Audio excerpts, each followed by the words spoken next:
Tom Baker, this is Chasing Cars, and today I'm in the snowy mountains driving the brand new Volkswagen Amarok V6.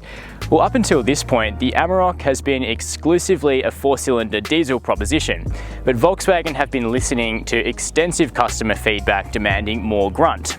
And with 165 kilowatts of power and 550 newton meters of torque, the new Amarok V6 is a strong but relaxed cruiser. However, it's not just a bigger engine under the bonnet that's changed. Outside and in, the Amarok has really moved a step up. Trim levels are up and it's more premium than ever. Well, is the Amarok V6 now the best ute on the Australian market? Well, we'll need to get it back to Sydney for a comprehensive test to answer that. But based on first impressions, things are looking pretty good. The Amarok V6 will be offered in two trim levels, a 59,990 Highline and this 67,990 Ultimate model. Here in the Ultimate, it's obvious that Volkswagen have really gone for a number of premium materials. So firstly, with the seats. They're all new, they look great, and I'm happy to report they're actually extremely comfortable. The trim is Napa leather, which is a first for this segment. They're really soft and supportive, so that's great. You also hold on to just a standard Volkswagen steering wheel with soft leather here. The fact that it's nice and small is good because it means that this doesn't feel like you're always driving a truck.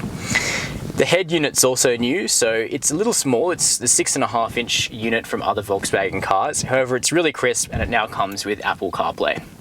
Plus, you've got a new dashboard design which is darker than before, looks better, and you get a real feeling of space in this cabin. The practicality hasn't gone anywhere either. You still get the big tray up here on the dash top, lots of cubbies and hard-wearing storage spaces around the Amarok interior.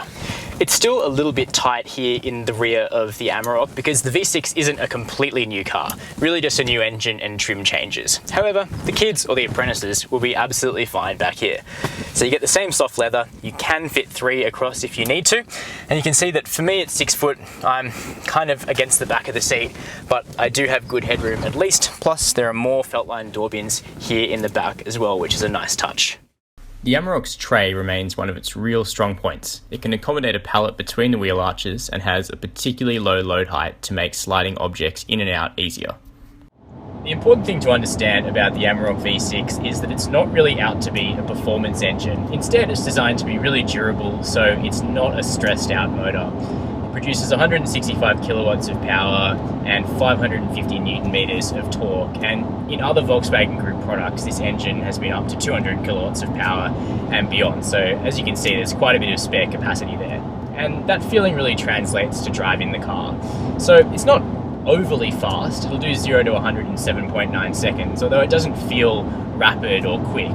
However, Volkswagen have introduced an overboost feature on the engine which can actually up the power to 180 kilowatts for 10-second bursts if you really hammer the throttle, and where you notice that coming through is in overtaking, and the Amarok will dispatch 80 to 120 kilometers per hour in 5.5 seconds, and that's very helpful if you do country driving for navigating your way around slow obstacles nice and safely.